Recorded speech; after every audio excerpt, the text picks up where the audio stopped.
কতটা খাস্তা হয়েছে দেখুন, দেখুন একদম দোকানের মতন পারফেক্ট খাস্তা কচুরি তৈরি হয়ে গেছে। হ্যালো ফ্রেন্ডস, মাদার কুক চ্যানেলে সবাইকে স্বাগত। আজকে আমি আপনাদের সাথে একটি স্ন্যাক্স রেসিপি শেয়ার করব, মটরশুঁটির খাস্তা কচুরি। এই মটরশুঁটির খাস্তা কচুরি রেসিপিটি আমি কিভাবে বানাই পুরো ভিডিওটি দেখার অনুরোধ রইল। তো কড়াইশুঁটির খাস্তা কচুরি বানাবার জন্য এখানে একটা বড় মিক্সিং বোল নিয়ে নিয়েছি। প্রথমে আমি খাস্তা কচুরির ডোটা তৈরি করে নেব। সেই জন্য আমি এখানে 250 গ্রাম ময়দা নিয়েছি। এই ময়দাটা নিয়ে নিলাম, সামান্য লবণ দিয়ে দিলাম। তো 250 গ্রাম ময়দার মধ্যে আমি দিয়ে দেবো 50 গ্রাম মতন ঘি। এবার আমি ঘি আর ময়দাটা ভালো করে ময়াম দিয়ে দেবো। খাস্তা কচুরি বানাতে গেলে ঘিটা একটু বেশিই লাগে। খুব ভালো করে মিশিয়ে নেব। তো হাত দিয়ে একটু এরকম করে করে ময়ামটা দিয়ে দেবো। দেখুন কত সুন্দর ময়ামটা দেওয়া হয়ে গেছে, একদম খুব সুন্দর মুঠ হয়ে যাচ্ছে। এবার আমি এখানে অল্প অল্প জল দিয়ে মেখে নেব।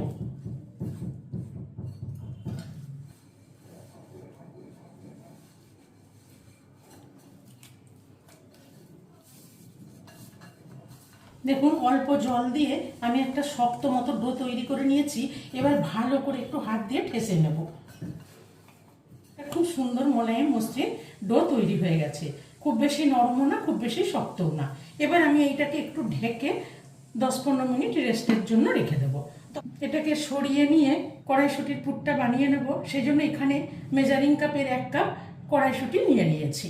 এই কড়াইশুঁটিটা আমি একটা মিক্সির জার নিয়ে নিয়েছি, এর মধ্যে দিয়ে দিলাম। আমি ধুয়ে জলটা ঝরিয়ে রেখেছি। আর এখানে একটা কাঁচা লঙ্কা ভেঙে দিয়ে দিলাম। আর আমি এখানে 1 টুকরো আদা নিয়েছি, এই আদাটা একটু গ্রেট করে দিয়ে দিলাম। আলাদা করে কাঁচা লঙ্কা আদাটা বেটেও দিতে পারেন, পুরোটা দিলাম না। 1/2 ইঞ্চি মতন আদা টুকরো গ্রেট করে দিয়ে দিলাম। এবার আমি এটাকে মিক্সিতে ঘুরিয়ে নেব। এখানে কিন্তু আমি জল দেব না, জল ছাড়াই হালকা করে একটু ঘুরিয়ে আধ ভাঙা করে বেটে নেব। আমি কিন্তু জাস্ট একবার ঘুরিয়ে নিলাম, এরকম দরদরা মতন হয়েছে। পুরো মিহি পেস্ট করবো না, যেহেতু খাস্তা কচুরি সেই জন্য এইভাবে ঘুরিয়ে নিলাম। এবার এখানে পুরটা তৈরি করার জন্য আমি গ্যাসে একটা ফ্রাই প্যান চাপিয়ে 1/2 চামচ মতন ঘি দিয়ে দিলাম। ঘিটা গরম করে নিয়ে এখানে 1 পিঞ্চ মতো হিং নিয়ে নিয়েছি, এই হিংটা দিয়ে দেবো। হিংটা দিয়ে একটু তেলের মধ্যে নেড়ে নিলাম। এবার এখানে মটরশুঁটি বাটাটা দিয়ে দেবো। মটরশুঁটি বাটাটা দিয়ে এবার এখানে স্বাদ মতো লবণ দিয়ে দিলাম। আর স্বাদ মতো চিনির গুঁড়ো অল্প দিয়ে দিলাম। দিয়ে ভালো করে একটু নেড়ে মিশিয়ে নেব। লবণ মিষ্টিটা দিয়ে নেড়ে ছেড়ে ভালো করে মিশিয়ে নিলাম, একটু ভেজে নিলাম। এবার এখানে আমি জিরে আর শুকনো লঙ্কা ভেজে গুঁড়ো করে নিয়েছি, এইখান থেকে আমি পরিমাণ মতো দিয়ে দেবো। ভাজা মশলা দিয়ে দেবো।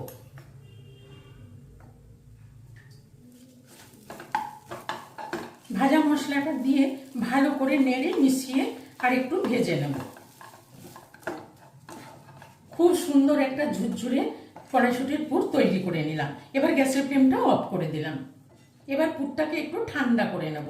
পুরটা তৈরি করে ঠান্ডা করে নিয়েছি। পুরটা কত সুন্দর ঝুরঝুরে হয়ে গেছে, ঠান্ডা হয়ে গেছে। আর লবণ মিষ্টি একদম পারফেক্ট। এবার পুরটাকে আমি একটা বাটিতে ঢেলে নেব। পুরটা একটা বাটিতে ঢেলে নিলাম। এবার পুরটাকে পাশে সরিয়ে রেখে দেখুন এখানে যে ময়দাটা মেখে রেখেছিলাম, ময়দাটা খুব সুন্দর সেট হয়ে গেছে। এবার একটু ভালো করে এরকম করে ঠেসে মেখে নেব। খুব সুন্দর ডো তৈরি হয়ে গেছে। এবারে এখান থেকে কিছুটা করে নিয়ে নেব। আপনারা সাইজটা আপনাদের পছন্দ মতন করে নেবেন। এতটা করে লেচি নিয়ে গোল করে নিলাম। নিয়ে একটু মাঝখানটা গর্ত করে এরকম একটা বাটি মতন করে নিচ্ছি। হাত দিয়ে এরকম একটা বাটি মতো তৈরি করে নিলাম। নিয়ে এখান থেকে পুর নিয়ে দিয়ে দেবো এর মধ্যে।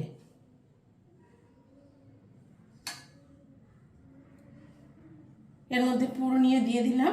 এবারে আস্তে করে এর মুখটাকে বন্ধ করে দেব। দিয়ে 2 হাত দিয়ে ভালো করে গোল করে নেব। নিয়ে একটু চ্যাপ্টা করে নেব। দেখুন এরকম সাইজে আমি এরকম চ্যাপটা চ্যাপটা করে কচুরিগুলো বানিয়ে নিচ্ছি। এবার এখানে একটা প্লেটে রেখে দিলাম। এবার এখান থেকে আবার একটু নিয়ে নেব, নিয়ে ওই একইভাবে হাত দিয়ে গোল করে মাঝখানটা চেপে একটু ছোট্ট বাটি মতন তৈরি করে নেব। এবার এর মধ্যে আবার পুর দিয়ে দেবো। এর মধ্যে পুরটা দিয়ে ভালো করে মুখটা বন্ধ করে নেব, দিয়ে আবার দু হাত দিয়ে গোল করে এরকম করে একটু চ্যাপটা করে নেব। এইভাবে একটু করে চ্যাপটা করে নিচ্ছি, নিয়ে আবার একটা তৈরি করে নিলাম। 4টে কচুরি তৈরি করে নিলাম। এইভাবে প্রত্যেকটা কচুরি তৈরি করে নেব। তো এবার ভেজে নেব। এগুলো ভাজতে ভাজতে বাকিগুলো আমি তৈরি করে নেব। কচুরিগুলো ভাজার জন্য গ্যাসে কড়াই চাপিয়ে আমি এখানে রিফাইন্ড অয়েল দিয়ে দিয়েছি। আপনারা চাইলে এই খাস্তা কচুরিগুলো ঘিতেও ভাজতে পারেন, তবে আমি এখানে রিফাইন্ড অয়েল দিয়ে দিয়েছি। দেখুন তেলটা কিন্তু আমি খুব গরম করব না, তেলটা দিয়েছি জাস্ট। এর মধ্যেই আমি আস্তে করে কচুরিগুলো দিয়ে দেবো। আমি 2টো কচুরি দেব। খাস্তা কচুরি ভাজতে গেলে কিন্তু তেলটা বেশি গরম করে দিলে ভালো হবে না, কচুরিগুলো লাল হয়ে পুড়ে যাবে, ভালো করে ভাজা হবে না। তেলটা গরম না করে দিলে আস্তে আস্তে তেলও গরম হবে আর কচুরিটাও ভাজা হবে। এইভাবে আমি ভাজতে থাকবো। আস্তে আস্তে তেলটাও গরম হচ্ছে আর কচুরিগুলো এইভাবে আস্তে আস্তে ভেজে নিতে হবে। এবার আমি একবার উল্টে দেব।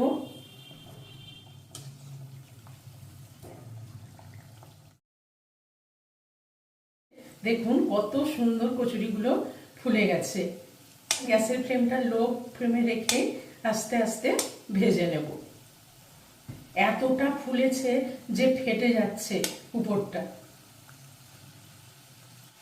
কতটা ফুলেছে দেখতেই পাচ্ছেন। এবার আরেকবার উল্টে দেব। উল্টে দিলাম, দিয়ে আবার ওই পিঠটাও ভালো করে ব্রাউন করে ভেজে নেব। আরেকবার উল্টে নেব। খাস্তা কচুরি ভাজতে একটু টাইম লাগে, কেন কি ভেতর পর্যন্ত খাস্তা আর ক্রিস্পি করতে লো ফ্লেমে রেখে আস্তে আস্তে ভেজে নিতে হবে। কত সুন্দর ব্রাউন করে খাস্তা কচুরিগুলো আমি ভেজে নিলাম, আর কতটা ফুলে উঠেছে দেখেই বুঝতে পারছেন। দেখুন কত সুন্দর ভাজা হয়ে গেল। এবার আমি এই কচুরি দুটো উঠিয়ে নেব।